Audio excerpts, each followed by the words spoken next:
Direto da Avenida Paulista, começamos agora o CNN Prime Time na TV e no YouTube desta sexta-feira, dia 16 de setembro. Há 15 dias das eleições, você acompanha as estratégias de cada candidato à presidência. Na mira de Lula e Bolsonaro, o chamado voto útil. Dados do Índice de Desenvolvimento da Educação Básica, o IDEB, divulgados hoje, mostram as consequências da pandemia para escolas públicas e particulares. O aprendizado em toda a educação básica caiu. E no Arena Eleições, nós vamos te mostrar as propostas dos presidenciáveis para a educação. Tem também os dados da última pesquisa Datafolha, de acordo com as regiões e as religiões. Lula e Bolsonaro diminuem a distância entre os evangélicos. E de Londres, Márcio Gomes acompanha mais um dia de funeral de Elizabeth II. Hoje, a fila quilométrica de despedida da rainha teve até presença ilustre. Conta aí quem é, Márcio Gomes. Bem-vindo. Oi, Evandro. Boa noite a todos. David Beckham, jogador de futebol, craque do futebol inglês, esteve hoje na fila para prestar suas homenagens à rainha Elizabeth II. Ele se juntou às milhares de pessoas que ainda estão aqui no segundo dia completo de velório aberto ao público. Neste momento, a fila leva 22 horas. 8 quilômetros para chegar até o parlamento inglês, para que essas pessoas, esses súditos, deixem a sua homenagem à rainha Elizabeth II. Vamos mostrar com detalhes tudo isso e também mostrar as marcas que a rainha deixou, não apenas na memória das pessoas, mas na cidade de Londres. Tudo isso daqui a pouco, Evandro. E hoje Márcio Gomes se rendeu ao cachecol, porque a temperatura lá está muito baixa. Até já, Márcio. Notícias ao vivo, reportagens especiais, análise política no horário nobre da informação. Eu sou o Evandro Cini e este é o CNN Prime Time. Bem-vindo e bem-vinda.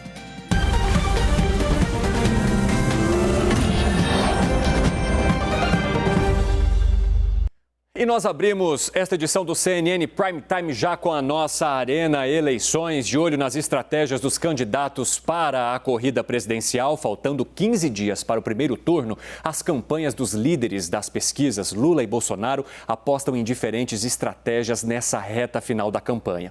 O presidente Jair Bolsonaro vai discursar na abertura da Assembleia Geral da ONU na próxima terça-feira. Bom, quero já apresentar o time que está aqui hoje. Vou mostrar para vocês. Temos Yuri Pita, Renato Meirelles do Instituto Locomotiva, Raquel Landim. Bem-vindos todos de casa. Todos de casa. E do lado de cá temos Thaís Arbex também, que já chega com a apuração do que a campanha à reeleição de Bolsonaro sugere que o presidente destaque nessa relação de governos passados aqui do Brasil com países não democráticos. Esse é o mote, Thaís. Bem-vinda, já chega com tudo. Boa noite. Boa noite, Evandro. Boa noite a todos. Esse é um dos motes. Importante a gente deixar claro, Evandro, que essa que é uma sugestão da campanha feita ao presidente Jair Bolsonaro. Esse discurso que ele deve fazer lá na abertura da Assembleia da ONU em Nova York foi construído a muitas mãos. O ministro das Relações Exteriores, Carlos França, fez a espinha dorsal desse texto. O ministro Paulo Guedes, chefe da Economia, também fez algumas sugestões ao texto e o QG da campanha fez outras. Entre as sugestões do QG da campanha está justamente esse ponto que você destacou, de o presidente falar ali na ONU que a relação de governos passados com países não democráticos acabou prejudicando a economia do nosso país e impediu o crescimento do Brasil. Qual que é a ideia? A ideia é que o presidente não cite nominalmente nem o seu principal adversário, o ex-presidente Luiz Inácio Lula da Silva, tampouco os países que ele fará referência indireta, Cuba e Nicarágua, por exemplo. A ideia é que o presidente também, na questão econômica, aborde ali os programas sociais, entre eles o auxílio emergencial que foi lançado durante a pandemia. Qual que é o mote central, a ideia central do ponto de vista da campanha, de estratégia da campanha? É a mensagem, é que o presidente faça ali na ONU um discurso que atinja principalmente os formadores de opinião, o mercado financeiro e também a imprensa internacional. Vou só dar o detalhe da agenda em Londres, quando ele vai participar do velório da rainha Elizabeth II. Lá, a estratégia é outra. Lá, a estratégia é a imagem. A campanha diz que o mais importante dessa agenda em Londres é uma imagem do presidente ao lado do rei Charles. Por quê? Porque eles querem mostrar que o presidente não está tão isolado no cenário internacional como há esse discurso, e mais do que isso, há uma convicção de que essa imagem lá no funeral de uma rainha, ela mexe também com o imaginário popular, faz com que o presidente também tenha uma boa imagem aqui no Brasil. Bom, numa tacada rápida, Yuri Pita, porque a gente vai ter mais apuração aqui também com a Thaís Arbex sobre questões envolvendo a campanha de Lula. Felipe Moura Brasil, bem-vindo. É um prazer falar contigo. Essas táticas de Bolsonaro podem funcionar para passar essa mensagem que ele está querendo a partir do que a Thaís nos contou aqui? Evandro, são imagens que ajudam ali para desconstruir um problema que Bolsonaro tem já há muito tempo e anterior à pandemia, que se agravou com a pandemia, que é essa imagem de isolamento internacional, de que prejudicou a imagem do Brasil no exterior e de que ele seria um líder que não é bem quisto no concerto das nações. Se isso tem apelo para o eleitor, eu confesso que tenho dificuldade de saber se tem. É claro que para esse discurso e para agradar formadores de opinião, isso ajuda. Mas a imagem que a imprensa internacional tem de Bolsonaro, ela já está bastante consolidada pelos últimos 4 anos. Não é o último discurso da Assembleia da ONU que faria uma mudança. E Bolsonaro, nesse aspecto de formador de opinião e de imprensa internacional, levou um golpe bastante duro recentemente, que foi a penúltima edição da revista Economist, que faz a comparação dele com Donald Trump, que é aquela capa da foto de Bolsonaro de perfil com a sombra de Donald Trump projetada, e o quanto a comunidade internacional está atenta a riscos de eventuais rupturas ou não aceitação do resultado das urnas. Evandro, só completando o Yuri rapidinho, eu fui questionar especialistas em direito eleitoral se Bolsonaro usurpava ali do cargo para fazer campanha com essa foto que virá ao lado do rei Charles. Eles me disseram que não. Falaram que esse exercício do cargo, diferente do que foi o 7 de setembro, onde ele utilizou um evento público para fazer um ato concreto de campanha, com discurso, etc., esse exercício do cargo, não. Isso é permitido pela legislação, é um problema mesmo do Instituto da Reeleição. A gente basta ver o quanto o ex-presidente Lula usa sempre a imagem dele, por exemplo, junto a Nelson Mandela. Meirelles.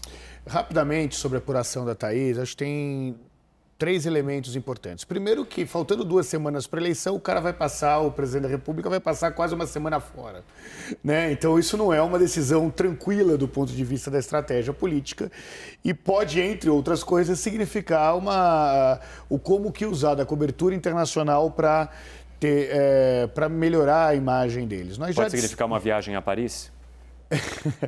Pode não significar uma viagem a Paris, como Ciro Gomes fez na última eleição de 2018, mas pode tentar romper com uma imagem de isolamento, de um lado,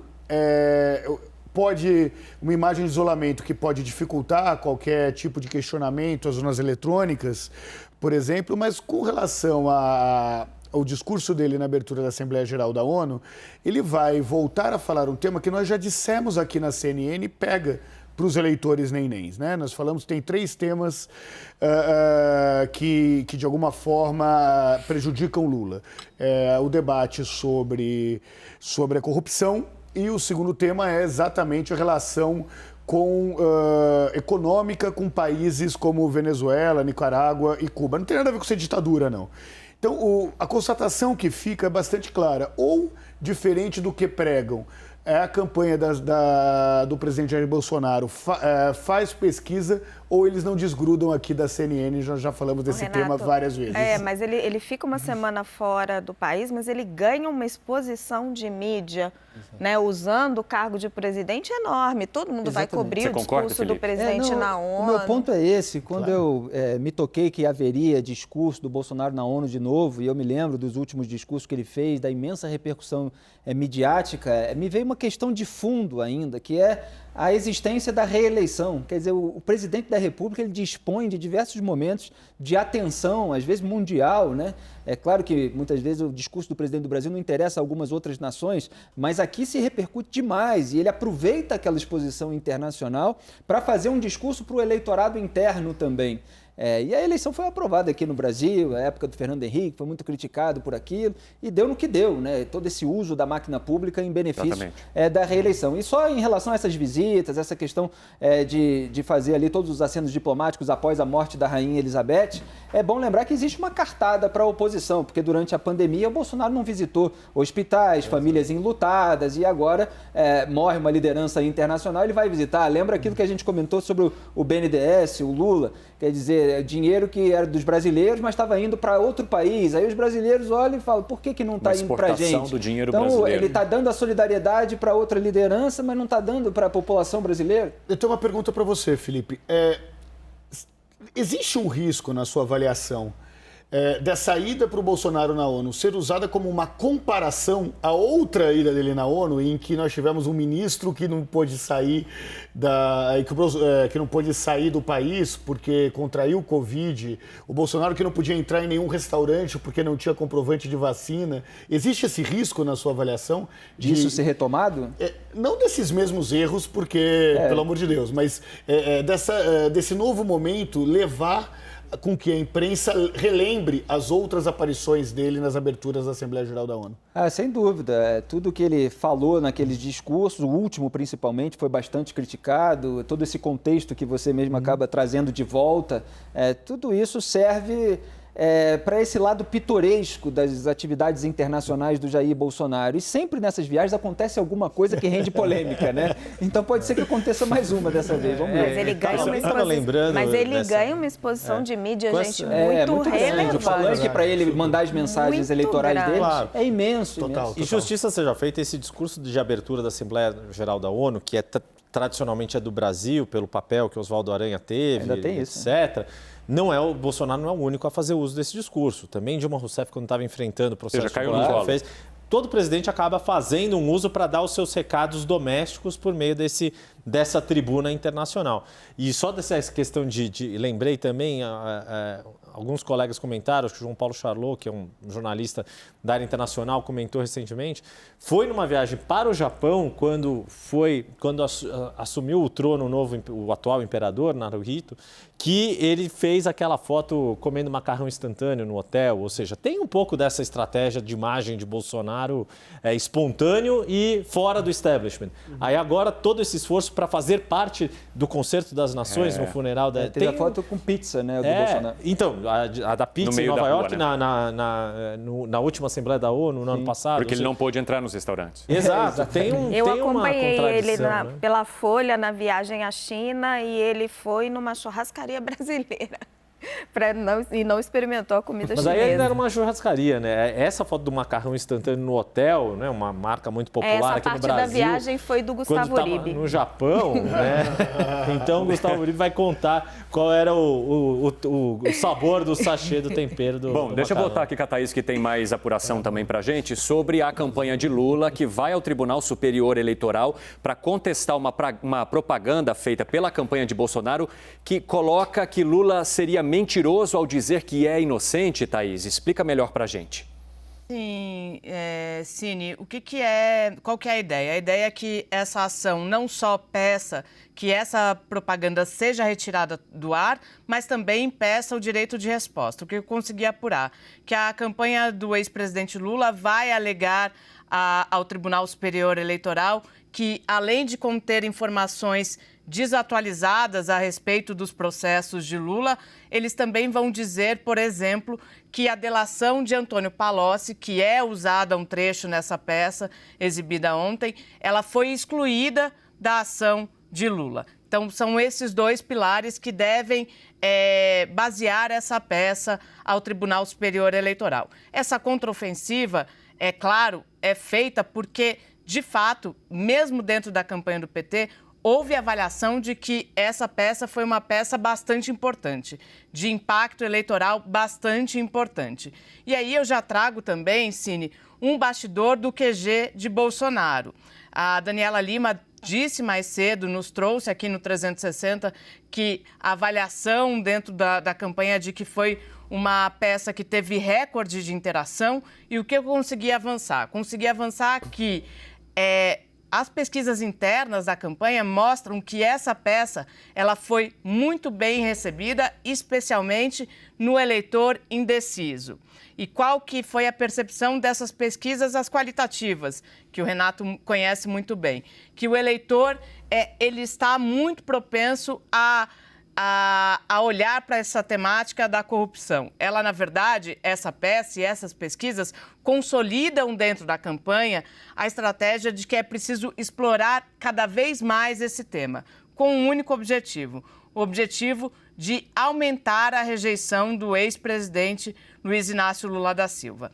Há outra avaliação também, a de que, além de bater no próprio Lula, de fazer ataques no próprio Lula, é preciso também fazer ataques ao próprio Partido dos Trabalhadores. Por quê? Porque a imagem do PT é pior do que a imagem do Lula, revelam essas pesquisas internas da campanha de Bolsonaro. Então, essa peça está sendo muito celebrada, muito comemorada e deu mais elementos para que a campanha de Bolsonaro aumente os ataques ao ex-presidente, principalmente nessa temática da corrupção. Evandro. Ô, Meirelles, eu queria saber de você de que forma que esse eleitor ele reage a esse tema, corrupção, principalmente esse indeciso que todas as campanhas estão buscando nessa reta final, a 15 dias das eleições. Nós já conversamos aqui na CNN de uma pesquisa que nós realizamos, em que nós simulamos testes de comunicação muito próximas, inclusive, ao que acabaram de ser veiculados, né? Isso, de fato, afasta o eleitor, mas não tem um potencial de virar votos para a candidatura de Jair Bolsonaro. Tem um outro dado da pesquisa que, com certeza... Mas quando você fala afasta e não vira para Jair Bolsonaro, vai para onde? Para a terceira via?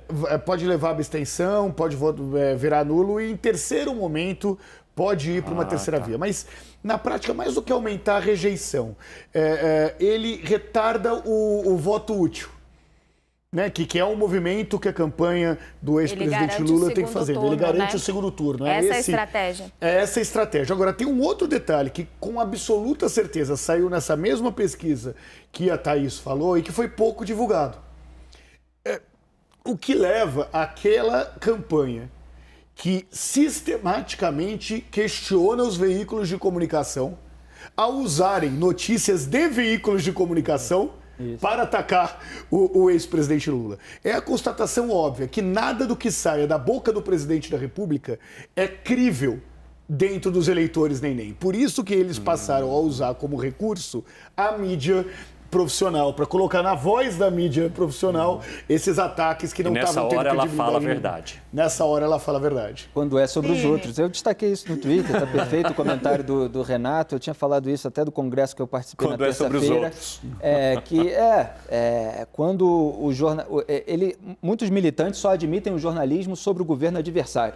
Né? E aí eles pegaram veículos, tem 3 veículos ali que são muito atacados pelos bolsonaristas. Mas como eles estão dando notícias incômodas sobre o rival deles, então vamos usá-los. Mas se é notícia incômoda sobre esse grupo político, aí não vale, aí o veículo é comunista, socialista, aí eles inventam todos aqueles rótulos ali, parcial. E, a bem da verdade, o petismo raiz não é muito diferente. Não é muito diferente, foi assim durante todos os governos. Foi assim durante todo o governo. Agora, por causa que sai dos veículos de comunicação. Por causa dessa agressividade jornalística, eles tentam fingir que são diferentes, mas aquela agressividade existia. Inclusive, mandavam militantes para as portas das redações, teve caso de vandalismo, a gente viveu muito isso. Eu só queria só um pontinho, Evandro, do que a Thaís falou. Porque ela também quer botar um ponto dela aqui também, pode falar. Perdão, não, era só para... Porque tem lá o depoimento do Antônio Palocci, isso aconteceu.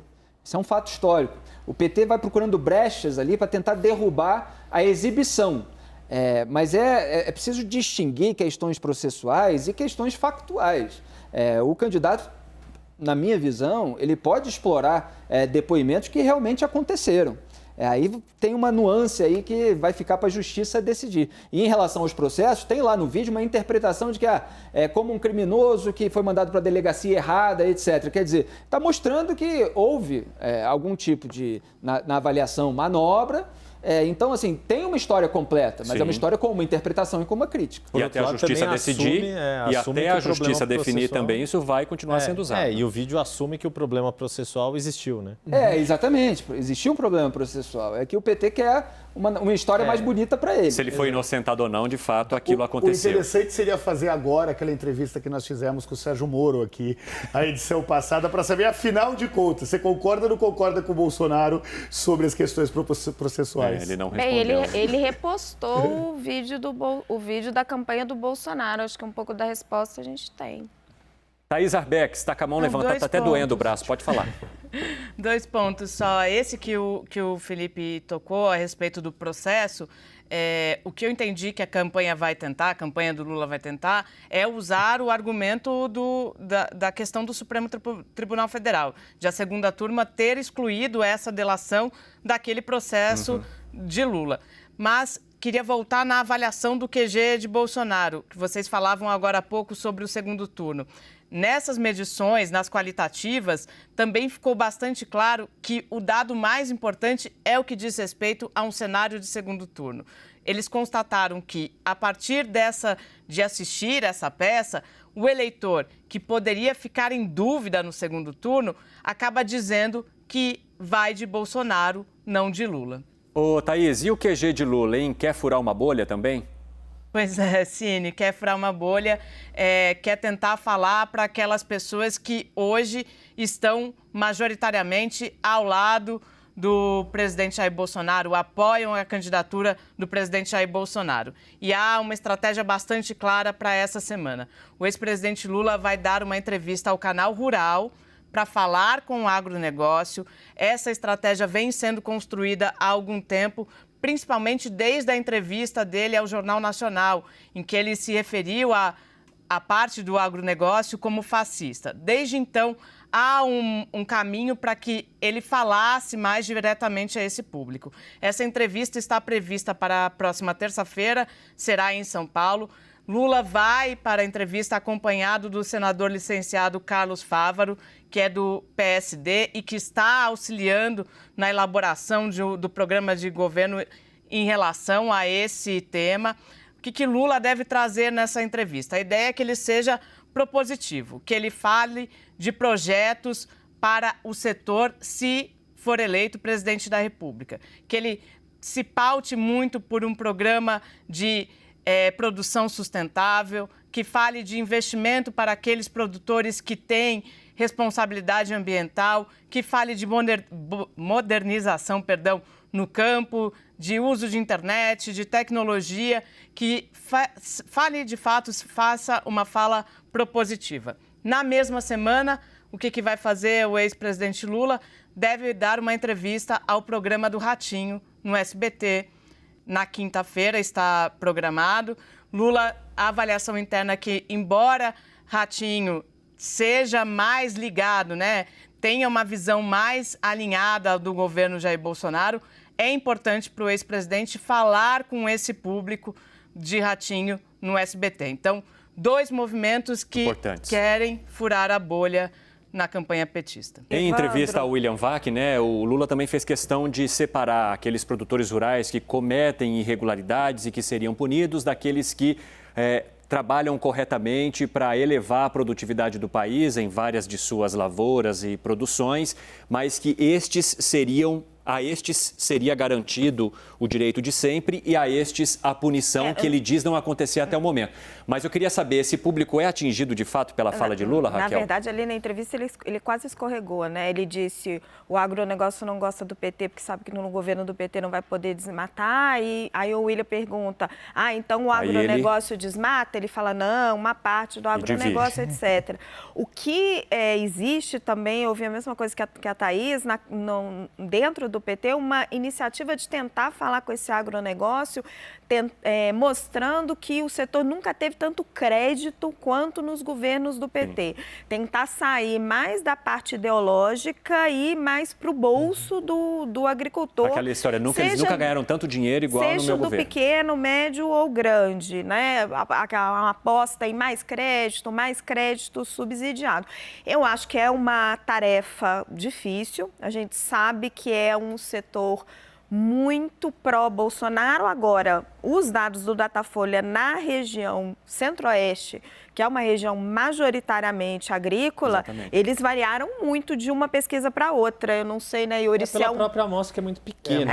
A margem de erro é pode gigantesca. ser, porque cai, Bolsonaro uma cai de margem de erro que, às 47 vezes, para 40, mas... Então, a rigor, o gráfico, quase ele está na é margem de erro. Está na margem de está erro. na margem de erro. Está na né? margem de Então, erro. nessa, Eu acho de uma fazer essa tarefa difícil, assim, mesmo apelando para o bolso do agricultor, porque é um setor bastante ideológico, muito conservador. Agora, Evandro, posso dar um... Claro, vai lá, Yuri. Para não perder, o Caio Junqueira não está aqui, mas vou dar um pitaco, que ele gosta tanto. É assim, se o negócio está sendo costurado, não pode parar, senão a coxa fica mal feita. Não, tem um aspecto que acho que é importante, que é o quanto esse discurso da campanha de Lula para o agronegócio está muito associado a essa questão ambiental. E é uma forma até de tentar quebrar um pouco essa barreira e ir além desse público específico, de dizer, olha, a nossa campanha tem um olhar mais atualizado para a questão da sustentabilidade ligada ao agronegócio. E é curioso que isso não está vinculado só ao apoio que recebeu da Marina Silva recentemente, já está incorporado na campanha há algum tempo, foi usado, por exemplo... apesar da frase do fascista ali, do Jornal Nacional, encobriu o fato de que ele queria colocar essa temática sustentável. Essa semana, Geraldo Alckmin, por exemplo, esteve com o setor de biodiesel e fez um aceno importante nessa linha de conectar o agronegócio com a importância das mudanças climáticas também. Falar para o agronegócio exportador, né? No não só o exportador, mas de abrir mercado, mas essa questão, por exemplo, de incentivar biocombustíveis, que teve uma série de reveses durante o governo Bolsonaro, também o setor sucroalcooleiro tinha tido no governo Dilma. Esse setor de biodiesel teve no governo Bolsonaro. Então tem uma embocadura ali que eles estão trabalhando para fazer essa associação, que é um pouco para tentar tirar esse viés ideológico, essa resistência do agronegócio, mas que, de fato, é difícil porque há uma tendência mais conservadora desse setor e eles estão já mais atrelados ao bolsonarismo. Evandro, vou quebrar o script aqui, porque ninguém entende mais nessa roda de agronegócio do que você. É verdade. O que você acha? Não, pois é, vocês estavam mencionando sobre a questão... Ele apresenta um quadro da CNN sobre isso. Eu estou me colocando aqui, estou apresentando. Obrigado. Não, eu acredito, principalmente porque eu viajei recentemente aos estados do Centro-Oeste, né? Percorri ali Mato Grosso do Sul, Mato Grosso, e ali há, de fato, uma bolha difícil de se quebrar, né? Por isso que a Thaís mencionar que vai se falar diretamente com esse público por meio do Canal Rural, que faz uma cobertura diretamente voltada para esse público, que recebe diariamente entrevistados, produtores, pessoas da indústria que lidam com isso, eu fiquei pensando no cuidado da mensagem que o ex-presidente Lula teria ou terá de passar por meio desse canal, porque ele é muito segmentado, muito setorizado e é como se ele estivesse ali numa roda de produtores que até este momento apoiam piamente o presidente Jair Bolsonaro. Foi isso que eu senti presencialmente no Mato Grosso e é isso também que eu sinto quase que diariamente ao conversar com essas fontes com as quais eu discuto para os temas que eu trago aqui no CNN Conexão Agro, Thaís. Não, justamente por isso é que ele vai acompanhado do senador licenciado Carlos Fávaro, que é do Mato Grosso e tem uma entrada no setor bastante importante, né? Também é empresário do agronegócio. Então, a ideia é que ele vá respaldado. Como que abrindo portas, né? Justamente fazendo essa ponte de uma bancada voltada para o agronegócio num possível diálogo com o ex-presidente Lula, candidato Lula do PT. Seria isso, né, Thaís? Exato. Bom, pessoal, quero aproveitar também que a gente está falando um pouquinho de economia e falar de IPI, né, Raquel Landim? Nós discutimos há pouco que o ministro Alexandre de Moraes derrubou aquela liminar que suspendia a possibilidade de redução do IPI aqui no Brasil. Ou seja, haverá agora a possibilidade dessa redução. Quero que você nos conte essas informações, quais seriam as porcentagens e de que forma que isso poderia interferir também aí nessa reta final da campanha, se é que pode acontecer. Evandro, essa era uma briga muito forte da indústria com o ministro Alexandre de Moraes. o Ministério da Economia, o ministro Paulo Guedes, editou 3 decretos diferentes para fazer uma redução do IPI. Acho que primeiro era de 25%, depois ele passou para 35%. É um imposto regulatório, então ele pode reduzir ali numa canetada. E encontrou resistência do governo do Amazonas e do Solidariedade, que disse, olha, isso fere a competitividade da Zona Franca de Manaus, que por ser uma Zona Franca já não paga o IPI. O ministro Alexandre de Moraes aceitou e deu uma liminar e gerou uma forte reação da indústria.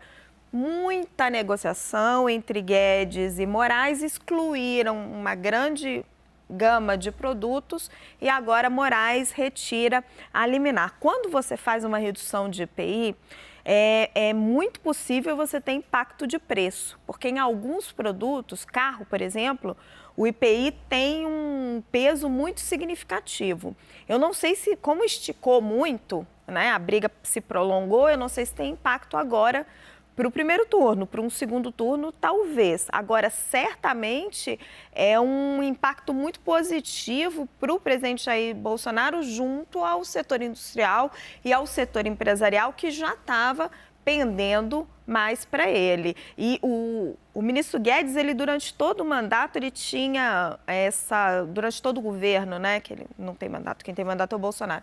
Durante todo o governo, ele tinha um discurso muito liberal, muito contra essas benesses econômicas, e nesse final ele mudou o discurso. Ele disse que ele está reduzindo o imposto para devolver para o contribuinte, devolver para a sociedade. É como se fosse uma espécie de reforma tributária.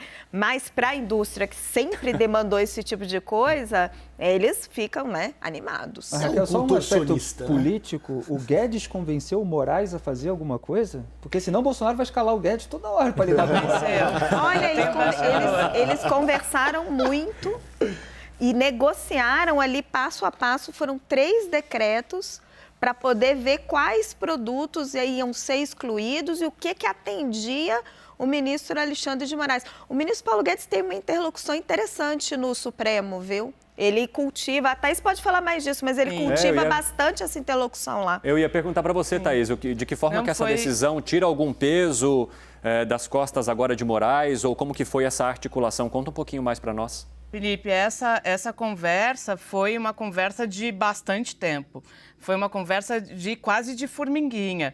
Paulo Guedes indo com frequência ao Supremo Tribunal Federal, tendo reuniões com Alexandre de Moraes. Essa decisão que hoje sai já estava tomada há algum tempo, já havia se fechado um acordo ali. Sim, Guedes sempre se coloca como um importante interlocutor do Palácio do Planalto com Alexandre de Moraes, com o ministro Gilmar Mendes, com outros ministros da Corte. Ele tenta fazer isso, né? E aí, nessa seara específica do IPI, um dos discursos feitos por Paulo Guedes ao ministro Alexandre de Moraes é de que essa decisão ela traria mais combustível à crise entre os poderes. Então, eles vêm conversando há pelo menos uns 2 meses, se eu não me engano, pela minha memória aqui. O Guedes é sempre um dos bombeiros, Felipe, entre o Supremo e o Palácio do Planalto. Às vezes ele apaga fogo com gasolina também, né? Declarações bombásticas. Às vezes. Pessoal, daqui a pouco a gente volta a falar mais sobre outros assuntos e jogando, né, todos eles aqui na nossa roda de análise. A seguir, crise na educação foi agravada pela pandemia da Covid-19. A gente vai debater as propostas dos candidatos à presidência para reverter o cenário atual de evasão escolar e também do nível de aprendizado, aquilo que foi apontado pelo IDEB. Tudo isso e outras informações importantes sobre campanha e agenda dos candidatos ao longo dessa edição do CNN Prime Time. A gente volta já.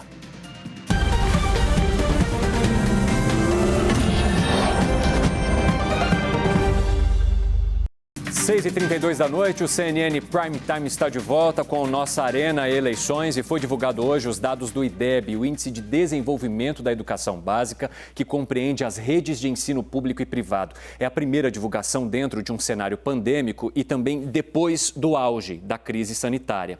Segundo o INEP, um dos pontos de atenção é a chamada taxa de insucesso, que inclui dados de reprovação e abandono escolar na educação básica. Esse índice abrange as séries de educação infantil, ensino fundamental, ensino médio. No terceiro ano do ensino fundamental, por exemplo, esse número está na casa ali dos 10%. Agora, se a gente olhar o primeiro ano do ensino médio, a proporção alcança 21%. Vou jogar já essa análise primária aqui na nossa roda e depois a gente vai trazendo também as propostas de cada candidato para a questão da educação. Nem conta ainda, pessoal. Tira aí, porque senão a gente vai revelar antes da hora.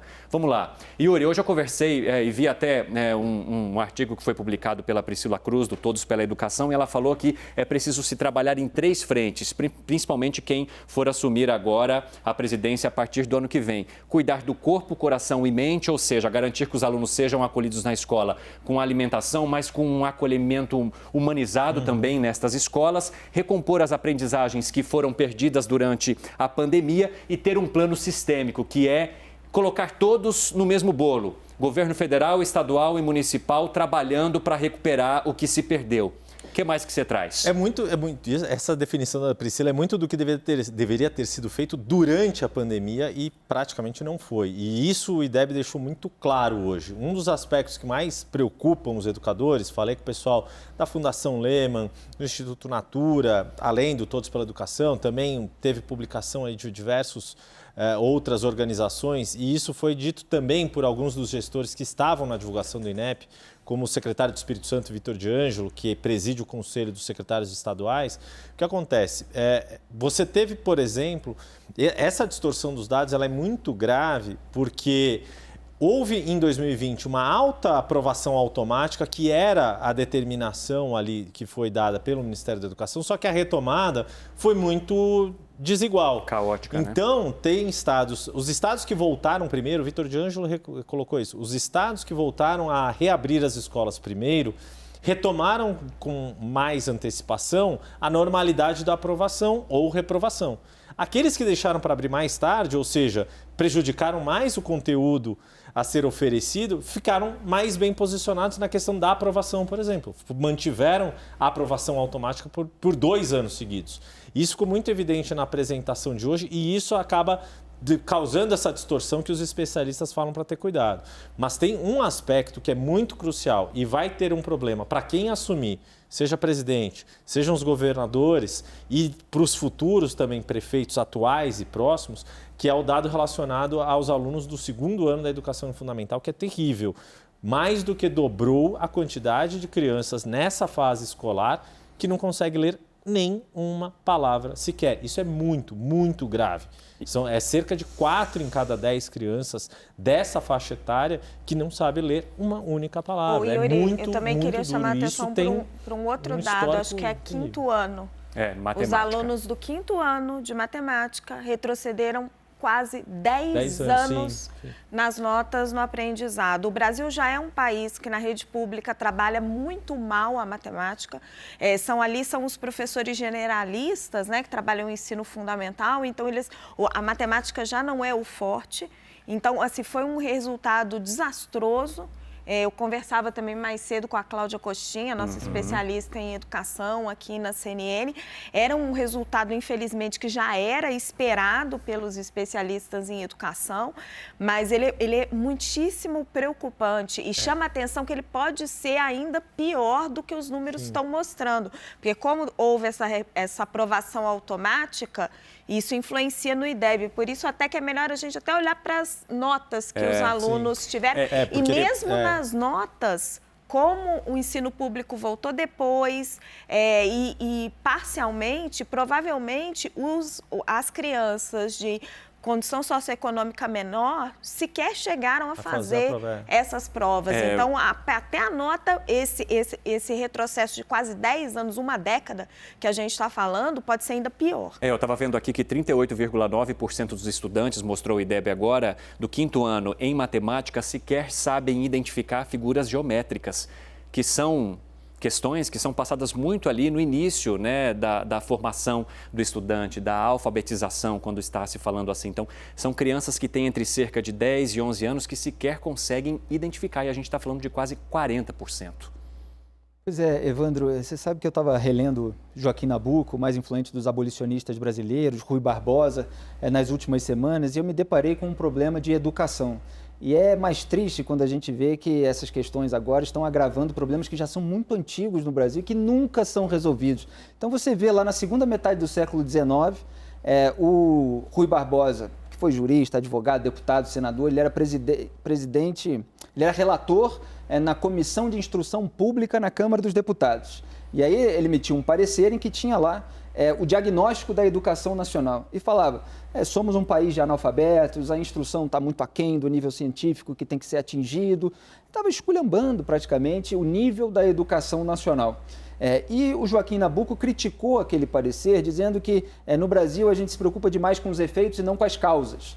E ele apontava ali a escravidão como um problema, porque as elites dominantes não estavam interessadas em levar a educação ao povo, porque senão poderiam não querer a escravidão, etc. E a frase que o Joaquim Nabuco fala é o que é a educação nacional num regime interessado na ignorância de todos. Faz a gente pensar sobre os políticos do nosso tempo. Eles Parece realmente que foi agora, né? Estão interessados em levar conhecimento, principalmente às pessoas mais jovens, e tem um problema eleitoral também. Muitas vezes o trabalho de médio e longo prazo de qualificar professores, para qualificar alunos e os alunos mostrarem resultados, isso é um trabalho que leva 25 anos, muitas vezes, 30, para ter o resultado. E o político quer o resultado imediato, quer a maquiagem para a próxima eleição.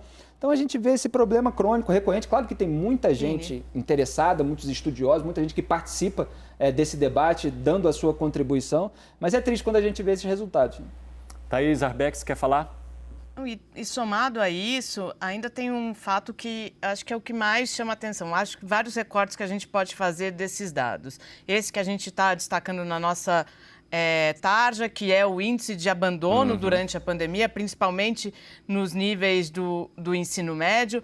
Mas tem um outro fato que considero bastante determinante. Como o Felipe bem colocou, o assunto da educação é algo que que é histórico no Brasil, de não trabalhar, de não ter uma resposta.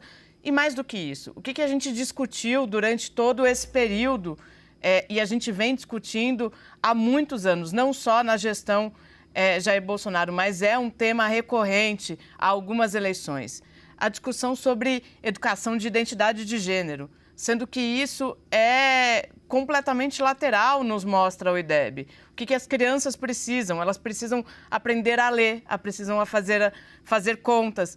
E falo isso, Cine, eu que vim da escola pública, fiz a vida inteira na escola pública, também sei que a escola pública, na minha época, já era uma escola pública bastante deficitária e com a pandemia isso se agravou. Isso a gente está falando, vendo esses números por cima. E se a gente for para o interior do país, como a Raquel disse, para as classes mais baixas, com absoluta certeza esses números serão ainda mais alarmantes. Bom, eu quero trazer agora, então, as propostas dos presidenciáveis para a educação. E para a gente poder arrematar isso de uma forma mais rápida, eu vou fazendo aqui as propostas e jogo para um comentário rápido, já passo para o próximo, vou combinar assim com eles. Porque você sabe, aqui a resenha é sem fim.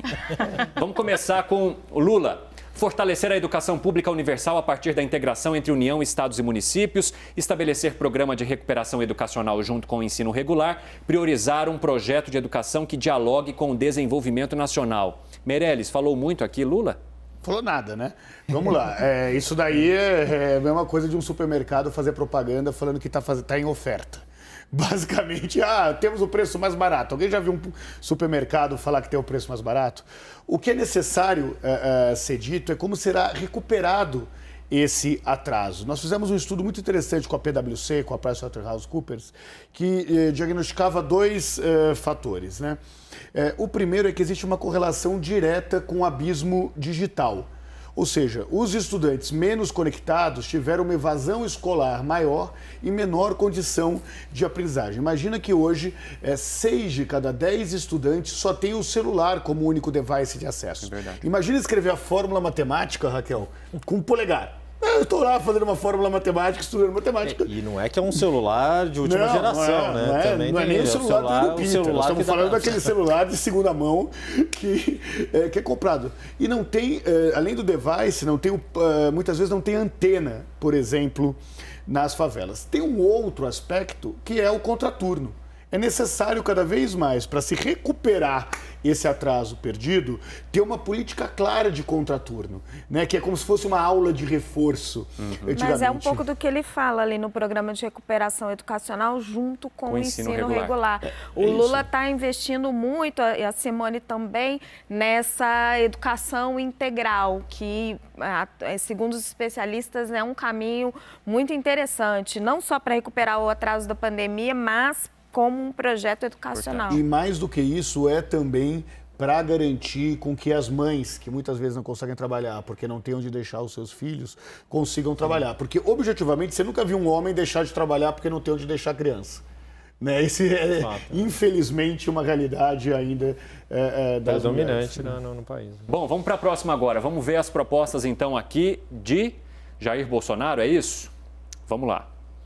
Jair Bolsonaro, alinhar conteúdos de escolas e universidades com demandas do mercado, permitir que o aluno desenvolva pensamento crítico sem conotação ideológica, reforçar o entendimento que os pais são os principais atores na educação dos filhos. Felipe Moura Brasil. Só antes do Felipe responder, Felipe, ajude, por favor, na sua resposta. O que é o pensamento crítico sem conotação ideológica? Porque eu tenho uma certa dificuldade de entender isso. As crianças elas precisam aprender português, matemática, elas precisam ter ferramentas para entender a realidade, para se expressar. Isso é o básico. Por causa daquele problema que eu falei, da dificuldade do político vender a ideia da educação como uma melhora, etc., você acaba encampando outros aspectos ideológicos, etc., para tentar atingir o eleitorado, mobilizá-lo de alguma maneira a favor da sua pauta. Justamente pela falta de capacidade dessa questão da qualificação na educação, de mobilizar as pessoas, do político mostrar serviço nessa área. Então ele vai trazendo outros ingredientes da área de costumes, da área da formação familiar mesmo, e é isso que ele coloca. Os pais são os principais atores na educação dos filhos.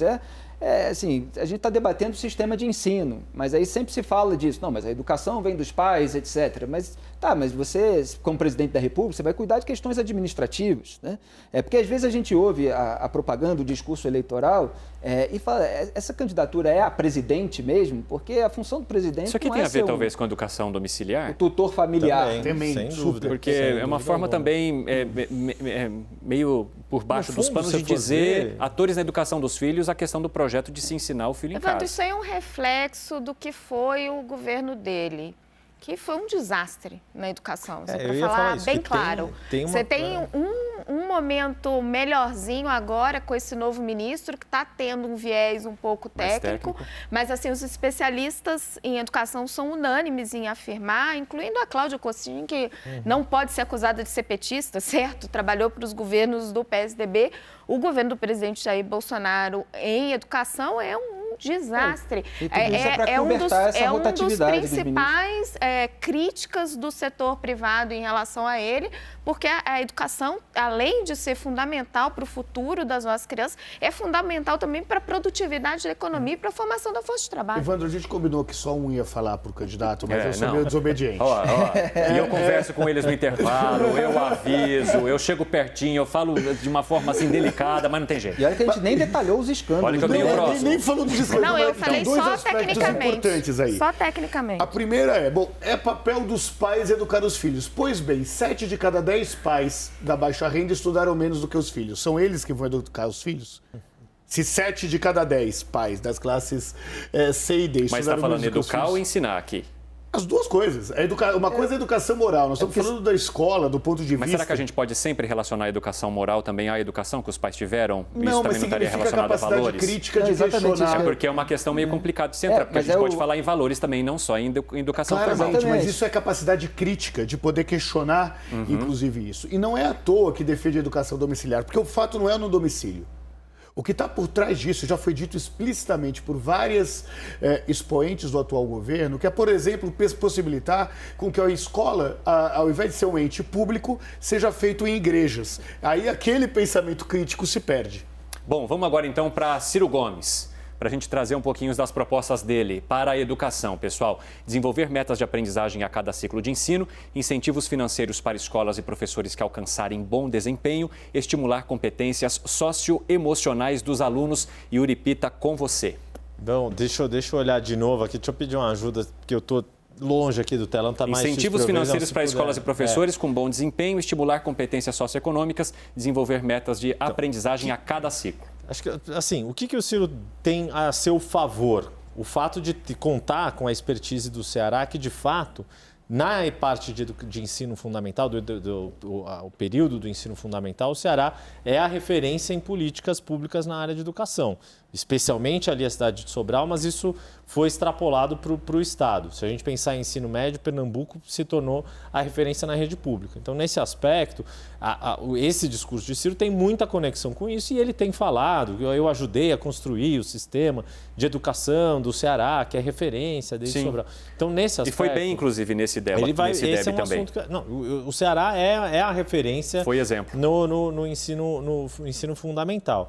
Agora, estava até olhando aqui para baixo um pouco, porque eu tinha pedido uma avaliação da professora Maria Helena Guimarães de Castro, também longe de poder ser acusada de ser petista, ao contrário, também trabalhou nos governos tucanos, etc. E só para a gente falar de novo, de forma geral, do IDEB e depois conectar de novo com essa questão do Ciro. O quanto é importante esse papel do governo federal com os estados e com os municípios, isso tem que ser bem feito de fato e não só de uma forma teórica. E aí ela apontou, olha, essa questão da alfabetização dos alunos do segundo ano, que é muito grave, que foi exposto pelos dados do IDEB hoje, era esperado pela fase de educação, as crianças menores, com as escolas fechadas, naturalmente teriam essa dificuldade. E a grande questão é o que os programas de governo estão colocando para conseguir compensar esse déficit que é sistêmico provocado pela pandemia. E minha avaliação é de que, não só no caso aqui do Ciro, que tem todo esse background a favor dele, mas todos os outros programas ainda não têm muita clareza de como vão conseguir, por meio do governo federal, dar esse apoio aos estados e aos municípios para conseguir, de fato, enfrentar as sequelas da pandemia na educação. Acho que, assim, talvez o da Simone Tebet, que é um programa de governo que foi mais estruturado, com aquele olhar de política pública desenhada com base em evidências, talvez ele possa ser, sem ter olhado ainda, um pouco mais claro a esse respeito. Mas acho que o IDEB hoje, e ouvindo as pessoas da área de educação que eu ouvi hoje, fica muito nítido que ainda está por se construir o programa de educação realmente necessário para o Brasil dar conta do que perdeu com a pandemia. Bom, vamos, aproveitando que a gente está falando de Simone Tebet, vamos olhar um pouco para o plano dela, então. Pode rodar aqui para o pessoal que nos acompanha. Promover educação em tempo integral em todas as etapas de ensino. Criar a poupança mais educação para incentivar jovens a concluírem os estudos. Inclusão de disciplinas sobre direitos das pessoas com deficiência em cursos do ensino superior. Thaís Arbex. Sim, acho que além da questão do ensino integral, que tem esse aspecto social bastante importante, principalmente para as mães de baixa renda, que é mais do que precisar ter um lugar onde seus filhos fiquem, tem a questão da merenda escolar, que para muitas famílias é na escola onde as crianças conseguem se alimentar de uma maneira minimamente boa. E a gente tem visto uma série de reportagens bastante importantes a respeito desse assunto, de como a merenda tem diminuído de qualidade e de quantidade. Há uma questão que é olhar para o todo, é o olhar do governo federal, porque, sim, em vários momentos a educação ela posso dizer, até me corrige, Yuri, que você é o mais especialista nesse assunto, é tripartite. A gente tem uma participação, tem que ter uma participação de municípios, de estados, mas se o governo federal não tiver um olhar atento para isso, a gente vai passar mais 4 anos sem avançar, sem conseguir avançar nesse tema da educação. E é claro que o desafio agora é imensamente maior, porque a gente chega no momento da educação ainda mais deficitária do que ela já era, ainda mais desigual do que ela já era no Brasil. Então, esse olhar para a educação talvez seja um dos principais desafios para o próximo governante no país. E olhar também para as iniciativas que não são governamentais. Existem uma série de projetos que estão atentos aos movimentos da escola pública.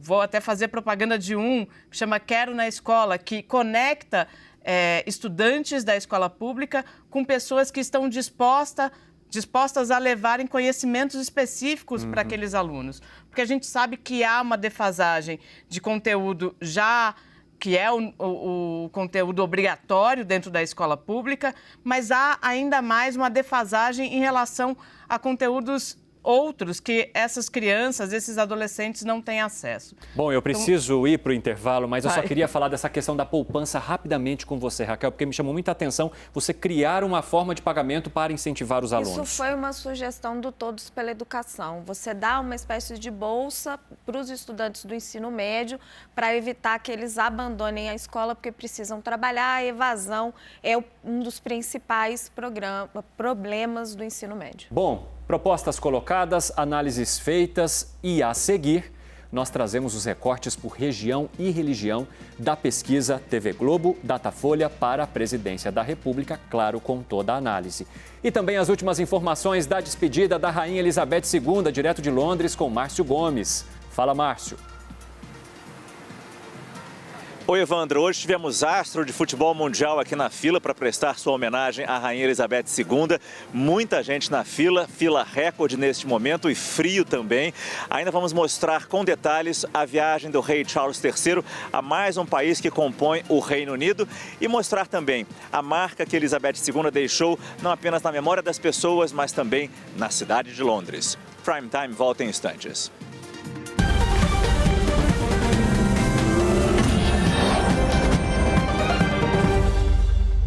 Pessoal, agora a gente volta para a nossa Arena Eleições. Depois dessa cobertura especial falando do funeral da rainha, que vai se estender também pelo fim de semana, a pesquisa TV Globo Datafolha trouxe a intenção de voto para presidente de acordo com a região do entrevistado.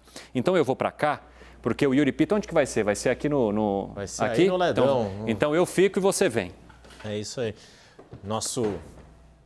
Aqui, informalmente chamado de Ledão, porque é uma tela Eles grande. falam assim, onde vai LED, ser? No monitor? É no touch ou no Ledão? Exato, Dessa vez isso, é no contando Ledão. Os nossos bastidores. Estamos aqui no Vai Ledão. lá. E, enfim, Datafolha que a gente viu sendo divulgado ontem à noite, a gente faz esse recorte regional que sempre é importante. Começando, eu sempre inverto a ordem aqui para deixar o Cláudio Cordeiro louco. Começando aí de perto contigo, Evandro. Centro-Oeste. Centro-Oeste, Norte, as regiões menos populosas do país. Essa situação de empate técnico que o Datafolha mostra, na verdade, é porque está, de fato, muito difícil para os institutos de pesquisa conseguir aferir, numa pesquisa nacional, esse recorte regional, que a amostra fica ainda menor. No caso da região Sul, o Sul equivale mais ou menos à soma do Norte e do Centro-Oeste. Então, a precisão começa a melhorar um pouquinho e mostra um pouquinho de vantagem para o presidente Jair Bolsonaro, lembrando que isso tem vindo numa tendência e é esperado que Bolsonaro, na soma de Paraná, Santa Catarina e Rio Grande do Sul, consiga ter mais votos do que o ex-presidente Lula, mas com uma vantagem menor do que Bolsonaro teve em relação a Fernando Haddad de 2018. Aí a gente começa a chegar para aqueles campos que são mais fáceis de serem aferidos pelos institutos e vem mostrando alguma estabilidade. Região Nordeste, essa vitória bastante ampla do ex-presidente Lula em relação a Bolsonaro. A gente já falou bastante disso nas últimas semanas e é o que tem garantido, associado a essa vantagem numérica de Lula na região Sudeste, a maior das regiões, com mais de 40% dos eleitores, a vantagem que Lula apresenta no cenário nacional. E aí a grande questão é o que explica essa vantagem no Sudeste. De acordo com Datafolha, uma vantagem que o Lula ainda teria nos 3 principais estados da região, São Paulo, Rio de Janeiro e Minas. Há divergência nos institutos, principalmente relacionados ao Rio de Janeiro e um pouco também relacionado a São Paulo, alguns institutos dando uma situação de empate técnico. O que tem predominado, embora a Datafolha tenha apontado uma redução da vantagem de Lula nesta edição, é a vantagem que o petista tem em Minas Gerais, segundo maior colégio eleitoral do país, 1/10 dos eleitores são mineiros. Ô Yuri, eu quero fazer uma pergunta. É mineiro. Eu quero fazer uma pergunta bem rápida e básica também, olhando aqui essas cores, né? A gente percebe que na maior parte, ou eles estão praticamente empatados, como aqui, ou Jair Bolsonaro está à frente. E no estado de São Paulo, uma disputa bem grande, mas bem próxima também. Por que mesmo dominando em boa parte o Jair Bolsonaro, na pesquisa geral ele acaba ficando em segundo e Lula ainda com uma pontuação até relevante à frente? Indo além desses dados do Datafolha de hoje, ou dos recortes regionais, e pegando o que a gente tem de pesquisas estaduais, A gente tem, por exemplo, o Datafolha fazendo São Paulo, Rio, Minas, Genial Quest também fazendo São Paulo, Rio, Minas. O IPEC já fez uma rodada, pelo menos uma rodada em todas as 27 unidades da federação. Aí a gente consegue ter mais precisão. E o que acontece? Bolsonaro vai melhor em estados menos populosos, como, por exemplo, os estados do Centro-Oeste, alguns estados da região Norte, como Roraima, como Acre. E Lula vai melhor nos estados mais populosos. Nas pesquisas que foram feitas no estado de São Paulo, ou estão em estado de empate técnico, ou se algum está com vantagem, a vantagem é muito estreita. Só que como o estado de São Paulo é muito volumoso em número de eleitores, qualquer um ponto de vantagem, a gente está falando aí de algumas centenas de milhares ou até de votos. Isso faz diferença no cômputo geral. E no caso do Nordeste, essa é a grande vantagem. Lula lidera nos 9 estados do Nordeste e nos 9 estados lidera muito bem. Mesmo no estado do Ceará, que é um estado que Ciro Gomes conseguiu vencer em todas as 3 eleições que ele disputou. Mentira, 2 eleições. Então, agora me fugiu na memória. Não lembro se 2002 ele conseguiu vencer também. Mas, por exemplo, 2018, certeza que ele venceu no Ceará. Só que nesta eleição de 2022, Lula está vencendo no Ceará e com uma vantagem bem ampla em relação tanto a Bolsonaro quanto a Ciro Gomes. Raquel Landim também levantou a mão lá. Vai lá, Raquel. Queria fazer uma contribuição rapidinha. Ontem no Datafolha chamou muita atenção a queda da intenção de voto do Lula em Minas, embora ele ainda mantenha vantagem. Estava conversando com o pessoal por lá para entender o que explica. Tem alguns fatores importantes. Eleitor evangélico. Está chegando a mensagem do Bolsonaro em Minas. A campanha do Calil está enfrentando muita dificuldade de coordenação, de organização, etc. O peso do agronegócio, principalmente ali no Triângulo Mineiro, e a propaganda do governador Romeu Zema, que, segundo me relataram, está batendo muito forte na gestão do Fernando Pimentel. Sim. E isso atinge muito forte o presidente Lula, porque aumenta a rejeição ao PT. O Zema já está muito consolidado, né, como candidato. É claro que ele vai ali atacar o Calil, mas isso está sendo visto como quase que um ataque dele ao próprio Lula. E o que o pessoal que entende muito da política mineira está falando é o seguinte: pode não dar tempo do Bolsonaro virar Minas no primeiro turno, mas se seguir nessa toada e se Zema terminar a fatura no primeiro turno e apoiar Bolsonaro, e minhas fontes indicam que ele pode vir a fazer isso, ele pode se tornar um aliado importantíssimo para Bolsonaro no segundo turno. Ô Yuri, vamos olhar então para o Sudeste para a gente seguir na nossa análise. Temos os números aí, pessoal? Vamos dar uma olhada agora? Pode colocar a nossa pesquisa aqui. Que aí é o recorte pelos 3 estados, né? É isso? Isso, exatamente. Isso. São Paulo, Rio e Minas Gerais. E aí o Datafolha tem mostrado, tá vendo, mais ou menos, praticamente os mesmos números. Pouco muda, se levar em conta a margem de erro, fica tudo igual. O que chama atenção? Essa questão aqui do Rio de Janeiro, que no Datafolha está dando uma vantagem para Lula, mas já tem institutos que estão consolidando que houve uma virada, que Bolsonaro está na frente. Aqui essa vantagem, 10 pontos em São Paulo, é bastante coisa. Porque nós estamos falando de milhões de habitantes, né? São Paulo tem 22% do eleitorado do país. Fazendo uma conta rápida aqui, a gente está falando de 30 e tantos milhões de eleitores. Então, só fazendo 10 pontos, a gente está falando de 3 milhões. Claro, tem toda a questão da abstenção, etc, etc.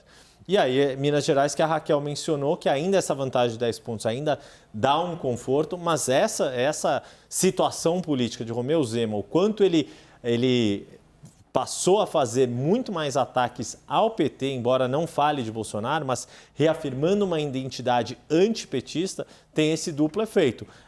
Contém qualquer possibilidade de avanço maior de Alexandre Calil, lembrando que a gestão de Fernando Pimentel terminou muito desgastada, ele nem foi para o segundo turno na eleição de 2018, ficou muito mal, o PT saiu muito machucado da eleição de 2018 em Minas Gerais, e aí já pode eventualmente fazer alguns acenos para a questão do segundo turno. O grande ponto, a grande questão nisso é que Minas tem a história da situação fiscal para ser discutida.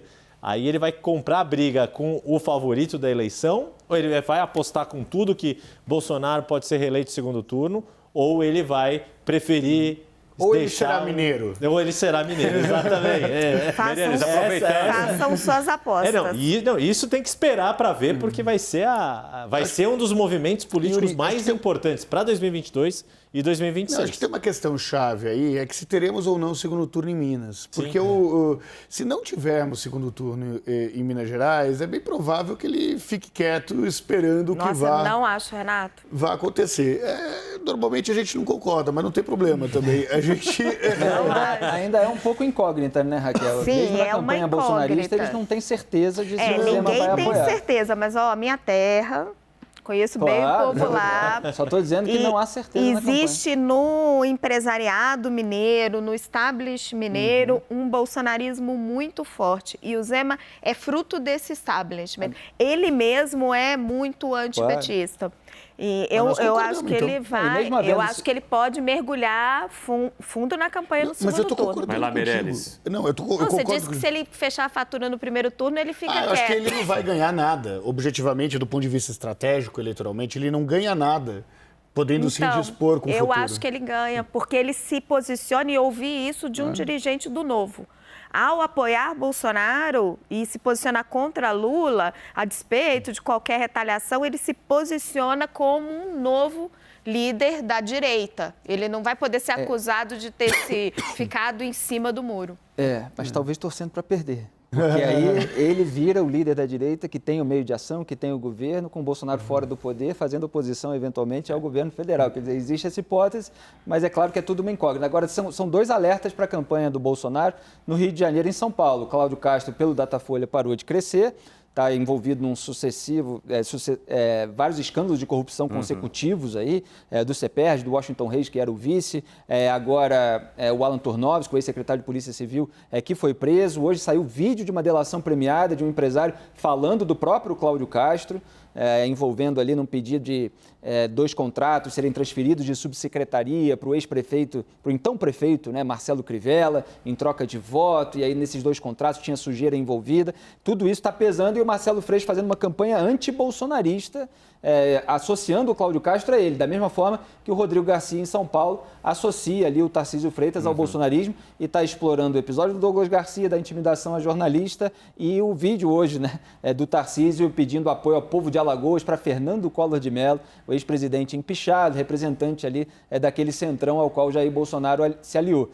Então, Bolsonaro é bom ficar esperto. E é claro que é o reduto eleitoral dele, né? No Rio, o Sudeste ele está perdendo, é meio vergonhoso, porque em São Paulo, em 2018, ele ganhou bem do Fernando Haddad. Meirelles, 1 minuto e meio para sua tréplica. Não tem tréplica não, só um número. Na região Sudeste, o ex-presidente Lula tem 9 pontos percentuais na frente, segundo o Datafolha.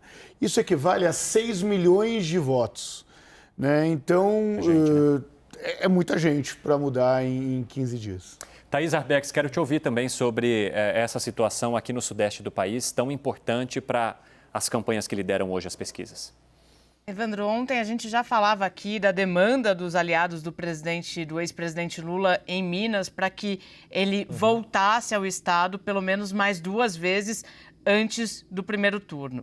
A partir dos dados do Datafolha, esse pedido foi intensificado, porque há uma avaliação lá dos aliados que ele precisa abrir uma vantagem de pelo menos fechar, né, a eleição com pelo menos uma vantagem de 8 pontos percentuais em relação ao presidente Jair Bolsonaro, para que ele consiga garantir uma folga boa no Estado.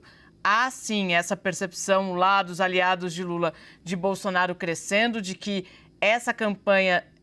Ontem conversava com um importante político mineiro, dizendo que a campanha lá em Minas está, de fato, começando agora.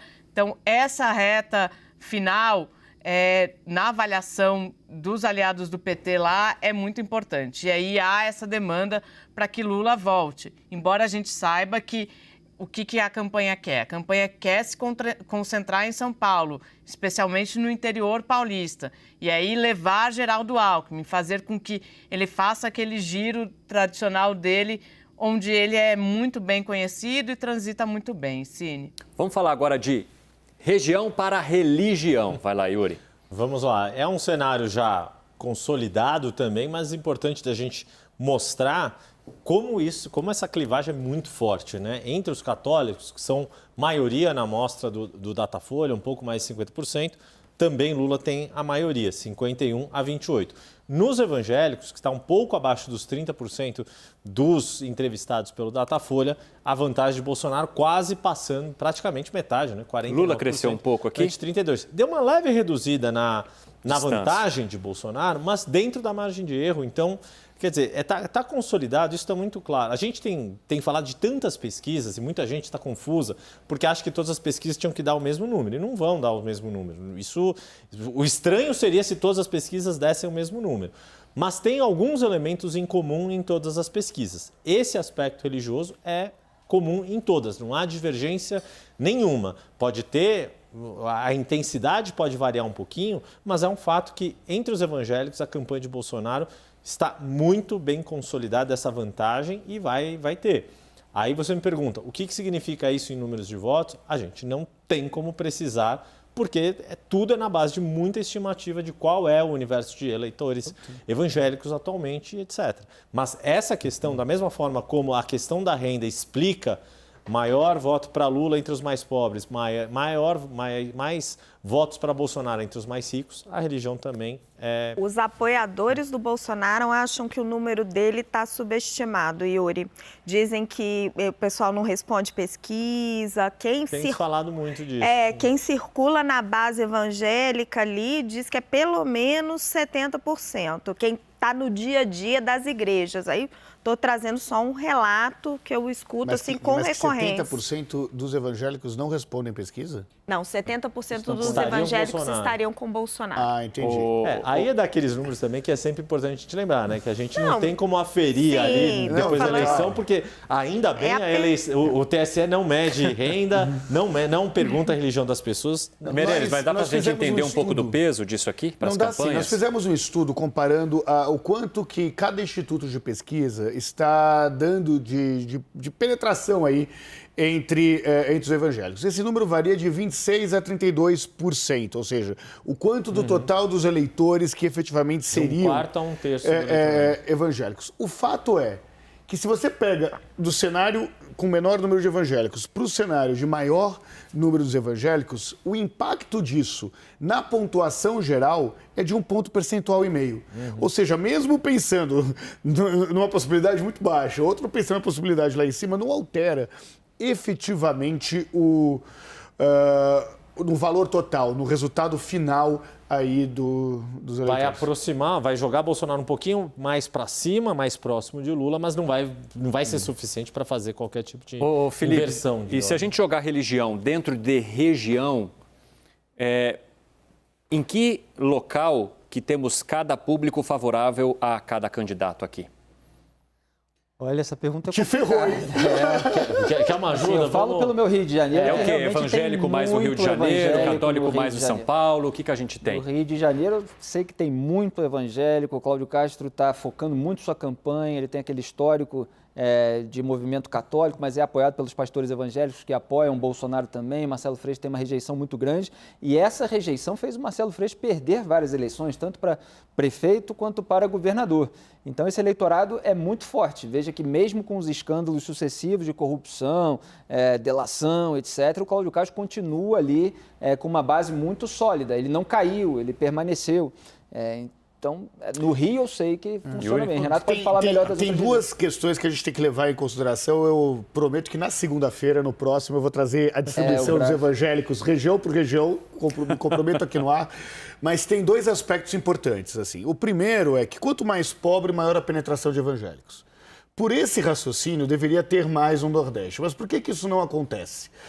Porque muitos dos praticantes das religiões evangélicas foram batizados no catolicismo. E depois abandonaram o catolicismo. E isso é um número maior nos migrantes.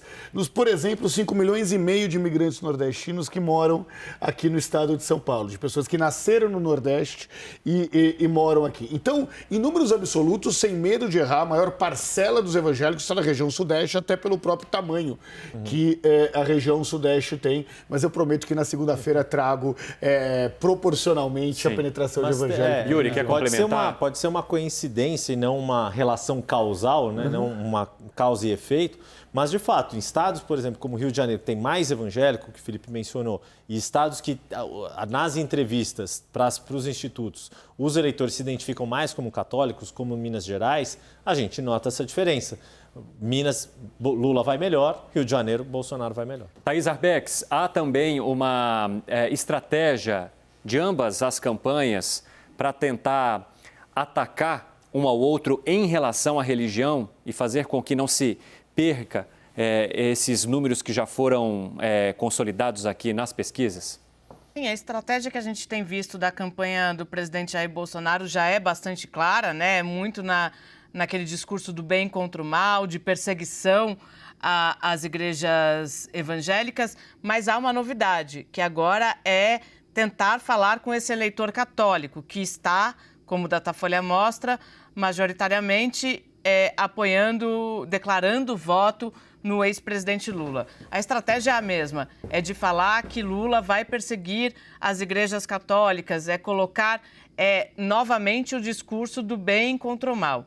E é por isso que, do outro lado, a campanha petista tenta reagir lembrando o histórico do ex-presidente Lula e, mais do que isso, criando canais específicos para falar com esse público, para falar com religiosos. Aí, especialmente nos católicos, não há tanta preocupação, porque conta-se muito com a inserção de Geraldo Alckmin nesse segmento, e aí tem um trabalho paralelo com evangélicos, uma tentativa de, pelo menos, diminuir essa distância, de tentar desmentir notícias falsas a respeito de eventuais fechamentos de igreja, por exemplo.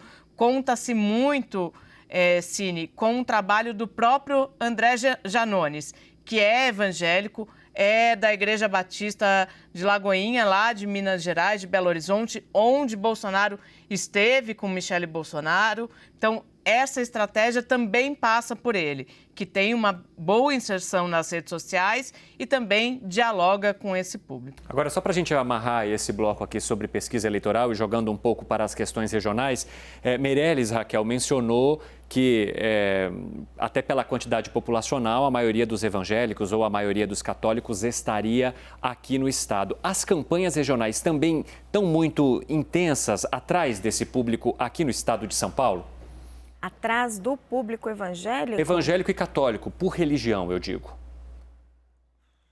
Eu não vejo dessa forma, Evandro. Eu vejo acho que Thaís sabe até melhor do que eu, mas eu vejo uma concentração muito forte aqui em São Paulo. Todas as campanhas falando em intensificar as viagens de Lula e Bolsonaro por aqui, particularmente no interior paulista. Bolsonaro tentando ganhar espaço e Lula tentando manter a sua vantagem. Discursos um pouco diferentes, né? Um com um discurso um pouco mais antipetista, o outro com um discurso mais de realizações. E aí o solavanco que a campanha do Tarcísio está passando é um problema para Bolsonaro aqui em São Paulo, porque o Tarcísio teve primeiro o problema no debate, né, com o episódio do deputado fazendo aquela falta de educação, para dizer o mínimo, com a jornalista Vera Magalhães, e depois a subida do Rodrigo Garcia nas pesquisas. Está tendo toda uma reformulação dentro da campanha do Tarcísio para ver como reagir a isso, e é um problema para Bolsonaro aqui dentro do estado. Agora, Yuri, os candidatos a governo de São Paulo, eles exploram muito a questão de religião aqui, ou esse não é um caminho que eles têm buscado? Não é tão explícito, né, Evandro, mas é inegável que todo candidato que queira ter boa votação faz os seus acenos, os seus gestos para as igrejas, tanto católica quanto evangélica no estado de São Paulo. Agora, o que chamou a atenção pós-Datafolha é o quanto foi uma boa notícia para Rodrigo Garcia, obviamente, mas o quanto havia uma expectativa dentro da coligação dele de que, olha, precisa vir essa boa notícia, senão a coisa vai ficar mais perigosa. Então, foi um alívio por um lado, e aí eles estão aproveitando esse impulso, não só pela questão de se aproximar com o Tarcísio, mas principalmente aquela simulação de segundo turno. Fazer com que o antipetismo coloque Rodrigo Garcia Sim. no segundo turno, porque ele se tornou mais competitivo na disputa direta com o Fernando Haddad. O que ouvi também de aliados de Tarcísio Gomes de Freitas hoje é que esse episódio do debate, embora o deputado estivesse na comitiva dele, cometeu aquela atrocidade e tentou se vincular à imagem do deputado a Tarcísio, há uma avaliação de que isso vai fazer mais estrago para Bolsonaro do que para o próprio Tarcísio, porque o discurso dele é repetindo uma frase dita por Bolsonaro. Quem tem o problema da imagem da misoginia é Bolsonaro e não tanto Tarcísio, embora Tarcísio, sendo um candidato do bolsonarismo, representante do bolsonarismo aqui em São Paulo, tem os ônus e os bônus dessa vinculação com o presidente. Bom, a gente vai fazer um intervalo muito rápido e no próximo bloco a rota dos candidatos desde o início da campanha eleitoral. Os locais de agenda nos ajudam a entender as estratégias para atrair esses eleitores. E ainda, Procurador-Geral da República diz ao STF que emenda constitucional que criou benefícios em ano eleitoral é válida. A gente vai discutir então o impacto disso nessa corrida daqui a pouco com todo o nosso time de análise. A gente te espera. Até já!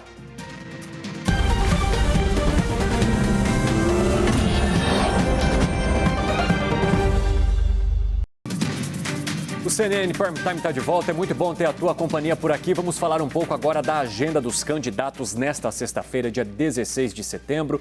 Lula e Jair Bolsonaro estão no sul do país para agendas de campanha. Eu vou começar então falando um pouquinho sobre o candidato Lula do PT com Matias Brotero. Lula está fazendo uma agenda de campanha em Porto Alegre. O Matias Brotero está lá e vai trazer as informações para a gente agora. Conta aí, Matias, bem-vindo, boa noite.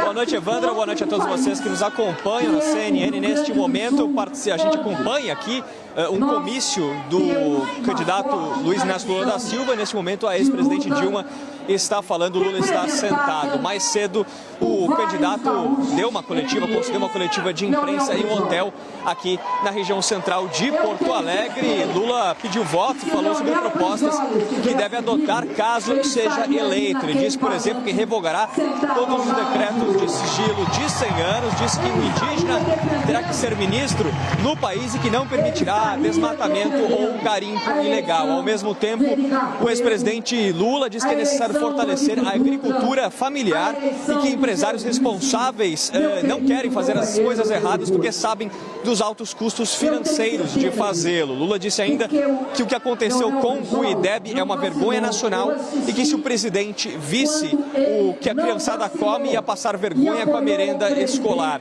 O ex-presidente também criticou o Bolsonaro ao dizer que pela primeira vez na história há um presidente que não cuida do orçamento brasileiro. E em referência a uma reportagem do portal UOL, Lula disse que quer saber se Bolsonaro vai explicar sobre imóveis que foram comprados por sua família em dinheiro em espécie. É uma viagem que também serve para Lula tentar ampliar o eleitorado dele, que de acordo com uma pesquisa do Datafolha tem favoritismo de Bolsonaro aqui na região sul do país, né? Bolsonaro cresceu e lidera com 42%, enquanto Lula caiu aqui no sul para 34%. A presença de Lula também serve para tentar fortalecer os candidatos petistas, como é o caso do ex-governador do Rio Grande do Sul, Olívio Dutra, que busca uma vaga no Senado Federal, e também do deputado Edgar Preto, postulante ao governo do estado, que atualmente nas pesquisas figura em terceiro lugar. Como eu disse, neste momento, a ex-presidente da República, Dilma Rousseff, está discursando, vai passando de aliado em aliado, e daqui a pouco a expectativa é que haja mais um discurso, dessa vez do ex-presidente Lula. Muito obrigado, viu, Matias Brotero. De Matias Brotero, vamos para Bruna Macedo, que está acompanhando a agenda de campanha do candidato à reeleição. Jair Bolsonaro está em Londrina, no interior do Paraná. Bruna, conta aí como é que está essa campanha por aí. Bem-vinda. Muito obrigada, Evandro. Boa noite para você e para todos que acompanham a gente aqui na CNN. O presidente Jair Bolsonaro tirou o dia de hoje para fazer campanha aqui no Paraná. A agenda dele foi bastante lotada. Ele chegou por volta das 10 horas da manhã pela cidade de Ponta Grossa. Às 11 ele já estava em Prudentópolis, que, para quem não conhece, é uma região onde a gente mais recebe refugiados ucranianos. Então ele foi até lá justamente para conversar com essas pessoas, se solidarizar por conta da guerra. Também fez uma motociata ali na região de aproximadamente de 20 quilômetros, um comício em uma praça e depois ele almoçou com empresários do agronegócio ainda naquela região. Só depois ele seguiu aqui para a cidade de Londrina, de onde eu estou falando ao vivo agora, foi recebido por apoiadores por volta das 5h30 da tarde ali no aeroporto. Ele parou para conversar com essas pessoas, no entanto, não deu nenhuma palavrinha com a imprensa, não conversou com os jornalistas. Novamente, ele fez uma motociata pelas ruas de Londrina até chegar a essa arena, onde eu estou aqui nesse momento para fazer um comício. E aqui ele enalteceu os feitos do seu governo, elogiou a economia do país desse momento, também falou a respeito dos seus ministros e, claro, fez inúmeras críticas ao seu atual concorrente, aí o ex-presidente Luiz Inácio Lula da Silva. Para amanhã a gente já sabe que o presidente Jair Bolsonaro deve cumprir a agenda no Nordeste aqui do país. Depois, ali à tarde, início da noite, ele deve embarcar para Londres, onde deve acompanhar o funeral da Rainha Elizabeth II. E existe toda uma expectativa também para que o presidente seja recebido pelo rei Charles III. Devolvo para você aí no estúdio, Evandro. Muito obrigado pela cobertura, Bruna Macedo. Boa sorte para você aí em Londrina, no Paraná. Bom, a gente acabou de ver onde os candidatos cumprem a agenda hoje, mas eu quero mostrar para vocês a rota dos candidatos ao completar um mês de campanha eleitoral. Então a gente vai começar com um percurso que o candidato Lula tem feito desde o primeiro dia da campanha eleitoral, lá em 16 de agosto até agora 16 de setembro. Vejam só como essa campanha se concentra realmente aqui no sudeste do país. Já passou por São Paulo 16 vezes, Rio de Janeiro 4 vezes. Se a gente olhar para o restante, Distrito Federal, uma vez, assim como Amazonas e Pará. Minas Gerais, 2 vezes, Maranhão também 2 e agora, como acabamos de ver com o Matias Brotero, uma vez aqui no Rio Grande do Sul. Vamos analisar primeiro, então, esse percurso do candidato Lula. Yuri Pita, a gente consegue entender bem as intenções de Lula ao olhar os pontinhos vermelhos se concentrando no Sudeste, principalmente estado de São Paulo, né? Fazer uma ponderação que como o Lula está usando de base a cidade de São Paulo, acaba tendo naturalmente uma maior concentração de agendas, mas é um fato que ele tem dado prioridade aqui à região Sudeste, em especial o estado de São Paulo. A gente estava falando dessas agendas em Minas, Thaís Arbeck estava mencionando essa prioridade também que está sendo dada pela campanha. Agora, é interessante que fazendo esse giro por Porto Alegre e ainda incluindo tanto Curitiba quanto Florianópolis, que são capitais de 2 estados mais difíceis, mas o Rio Grande do Sul tem um histórico ali de já ter apoiado o PT tanto no nível local, foi governo 2 vezes, verdade, com Olívio Dutra, que estava ali no palco, e com Tarso Genro, e do próprio Lula ter ganhado eleições mesmo antes de ter sido presidente.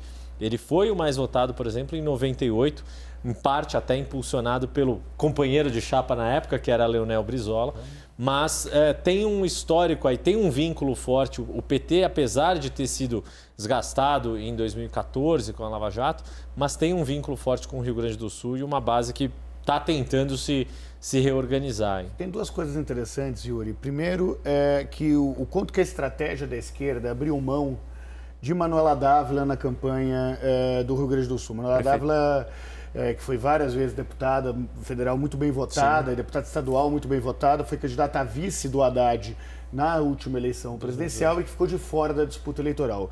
Com relação à agenda, acho que o que mais chama atenção é a estratégia. É uma estratégia para ampliação de novos votos. O Lula praticamente não apareceu no Nordeste. E nem por isso perdeu o voto no Nordeste. É como se ele desse como uma garantia os votos da região Nordeste do país, não está se preocupando com isso, e efetivamente a intenção de voto dele no Nordeste não caiu, e ele está usando as suas visitas para ampliar votos ao invés de consolidar os votos que já tem. Sabe o que é curioso você falar isso? Porque hoje eu ouvi de um aliado do presidente Jair Bolsonaro que falou exatamente cadê o povo apoiando o Lula? Por que o Lula não vai lá no Nordeste fazer as imagens?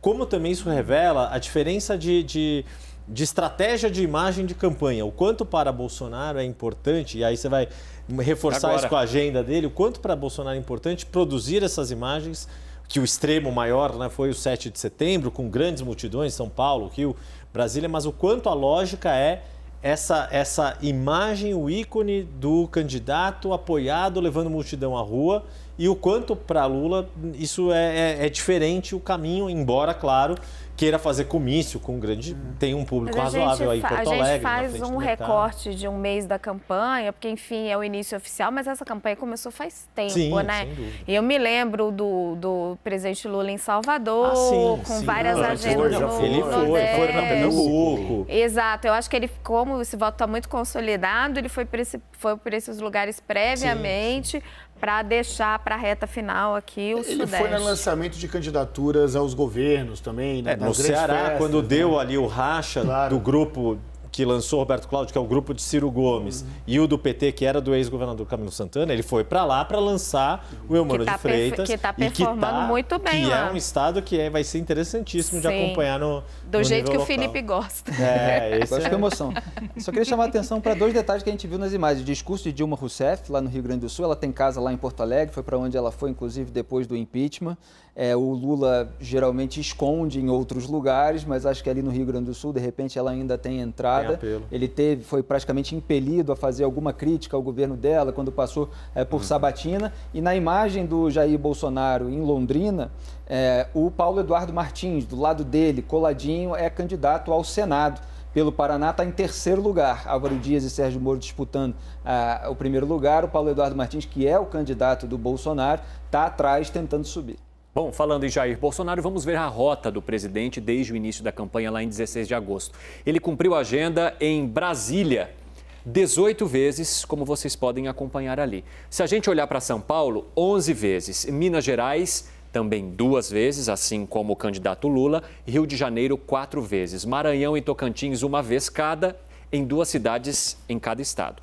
Rio Grande do Sul, 2 vezes e 1 vez no Paraná, como acabou de contar para a gente a repórter Bruna Macedo. Felipe.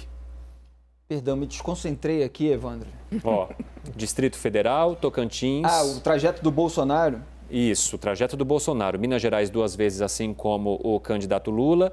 A gente percebe que também não há uma passagem aqui neste momento intensa já tá dando pela Nordeste região por derrotado. Nordeste, É muito Paraná, parecido com o do Lula, né? Rio Grande do Sul. Tirando o domicílio eleitoral. E Rio de Janeiro. Onde é a 1, sede 2, 3, da 4. campanha, que no caso do Bolsonaro é Brasília, por motivos Mas uma concentração óbvios. muito grande. Distrito Muito Federal, parecido. essa região aqui e também São Paulo. Ele leva uma vantagem ali no Centro-Oeste, essa entrada com o agronegócio, essa rejeição ao Lula. O Lula que falou que o agronegócio é fascista, ele precisa de Minas Gerais, ele não tem o Romeu Zema apoiando, então ele tem que passar por lá para fazer alguma coisa. O Lula esteve lá nos últimos dias tentando dar um empuxo na campanha do Calil, embora esteja mais preocupado com ele próprio, porque ele já percebeu que a campanha do Calil está meio perdida. E no Rio de Janeiro, Bolsonaro precisa ganhar, é uma questão de honra, inclusive, é o reduto eleitoral dele e ele vem tendo dificuldade. Posso seguir? Eles olham para mim e eu fico falando, vamos ver, se essa boquinha começar a mexer... Dessa vez a gente não se falou no Pois olhar. olha que comportados. Na hora que eu preciso que eles falem, eles brincando. Pessoal, vamos conferir agora os outros dias, né? Os dias dos outros candidatos, perdão. O candidato do PDT, Ciro Gomes, esteve em campanha em Campina Grande, na Paraíba, pela manhã, onde andou. Ciro discursou para comerciantes e apoiadores. Depois foi ao Pará e se encontrou com militantes. No final da tarde, Ciro seguiu para Macapá em um encontro com o governador. Ele reforçou propostas como refinanciar dívidas de empresas e simplificar o sistema tributário. Vamos dar uma olhada. Nós precisamos fazer algumas coisas importantes e urgentes. A primeira delas é refinanciar a dívida estrangulada de 6 milhões de empresas. O Brasil está condenando o seu comércio, a sua indústria, a praticamente a falência generalizada. Eu tenho um projeto de refinanciar todo o passivo das empresas, que são 6 milhões. Isso tira a corda do pescoço. Porém, eu preciso fazer que da porta para trás o freguês possa comprar de novo. Aqui eu preciso refinanciar a dívida das famílias, que dá conta de 66 milhões e 600 mil pessoas estão proscritas do crédito por estarem humilhadas no SPC. Vamos falar um pouquinho dessa campanha, então, de Ciro Gomes aqui com a Thaís Arbeck. Se a gente olhar desde o começo até aqui, que estratégias a gente percebe de Ciro Gomes para tentar alavancar um pouco os números nas pesquisas, mesmo se mantendo em terceiro desde o começo, hein, Thaís? Sim, ele tenta se colocar como a tradicional terceira via, longe da polarização, dizendo que não é essa polarização que vai salvar o país, dizendo, comparando, né, fazendo uma comparação de identidades bastante parecidas, segundo ele, entre Lula e Bolsonaro, mas de fato uma estratégia que não tem avançado. E agora ele tende a intensificar ainda mais a estratégia de falar que, como a Raquel citou essa semana a frase de Carlos Lupe, presidente do PDT, que o voto útil é o voto inútil, porque há uma ofensiva não só da campanha de Lula, bastante explícita, mas também agora a gente começa a ver uma ofensiva da campanha do presidente Jair Bolsonaro.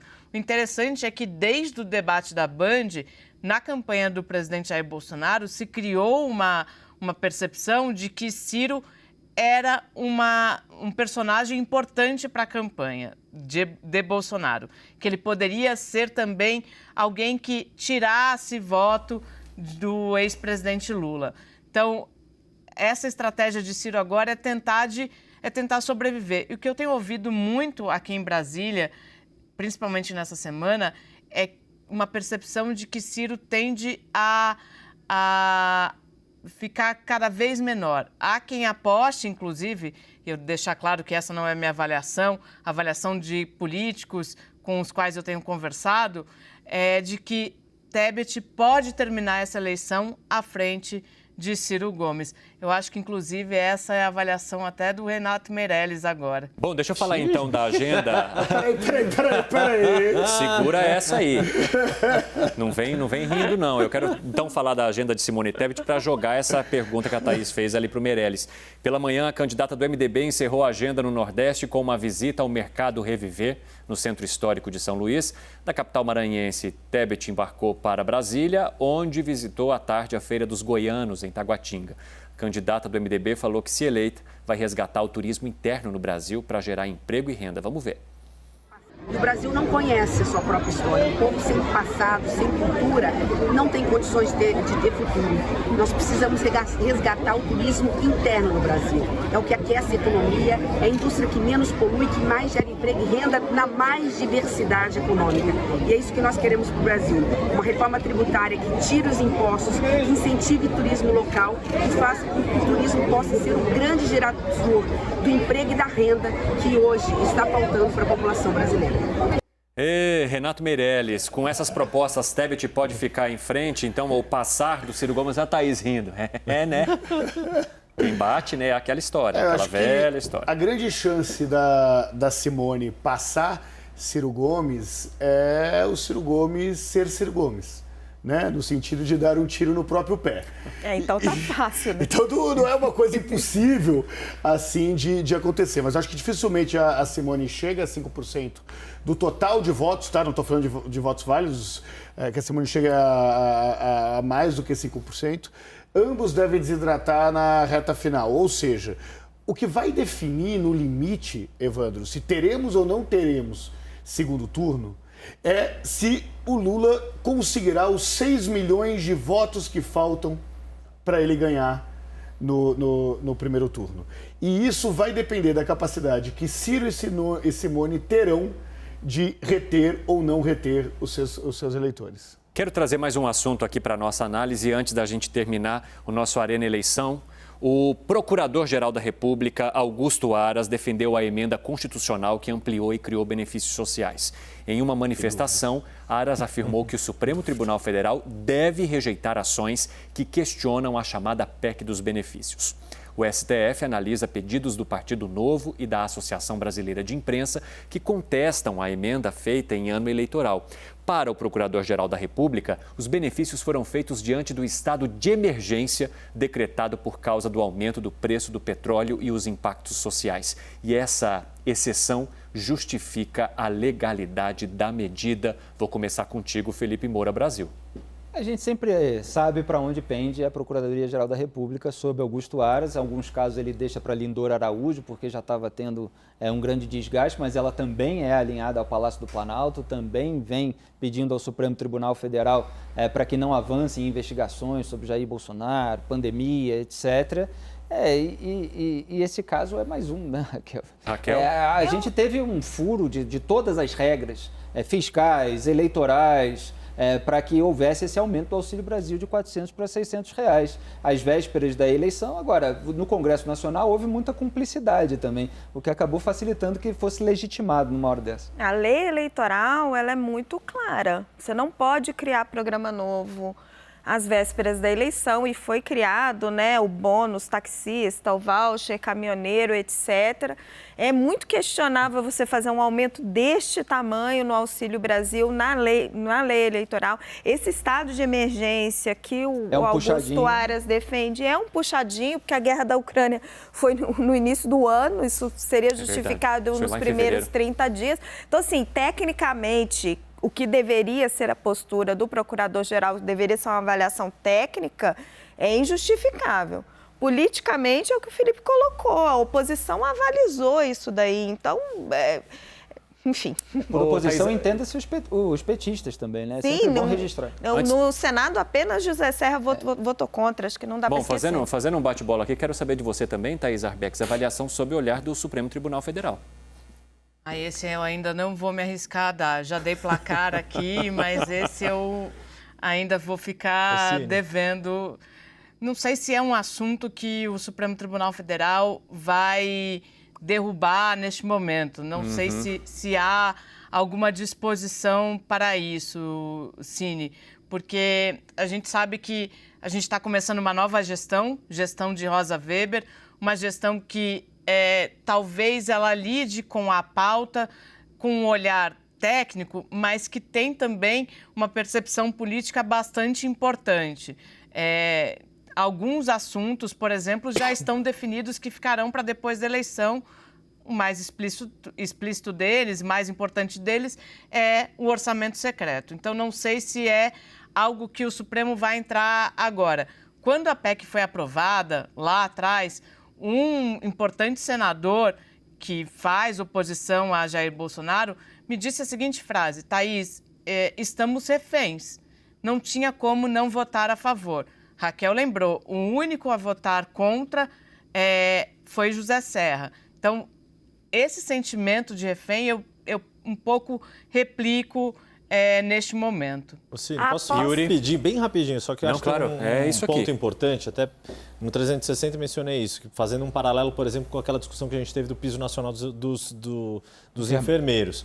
A grande questão, e aí um respaldo jurídico que existe nessa situação, apesar de todos os problemas da gestão Aras na PGR, é que isso foi feito por meio de emenda constitucional. E aí, sendo uma modificação da Constituição, existe uma hierarquia de regramentos jurídicos que ela acaba se impondo e, por isso, fica mais difícil para o Supremo Tribunal Federal interferir dessa forma, a não ser que considerasse essa própria emenda inconstitucional. Isso já aconteceu, mas é muito mais difícil de fazer. Pessoal, não vai mudar nada. Eu só queria dizer isso. Mas tem um aspecto técnico-jurídico ali que faz... Eleitoralmente não está fazendo efeito até o momento. Então, essa é a aposta do PT desde lá de trás, que não ia fazer efeito eleitoral. Mas e o problema que isso gerou para as regras no país? Sem dúvida. Felipe Moura Brasil, Raquel Landim, Renato Meirelles, Yuri Pita, Thaís Arbex, obrigado por hoje, viu? Um ótimo fim de semana para vocês, para aqueles que vão trabalhar ou que estiverem de plantão também, boa sorte. Cansar, né? Eu só, tá vendo? Todo mundo apontou para mim, então eu sigo. Mas onde você estava no fim de semana passado, né? Eu estava exatamente aqui. Obrigado, gente. Pessoal, assim nós encerramos esta edição do CNN Prime Time. Também quero agradecer a tua companhia ao longo desses dias de bastante conversa aqui na nossa Arena Eleições. Um ótimo fim de semana para você. Se cuida. CNN, você por dentro de tudo. Tchau e até amanhã.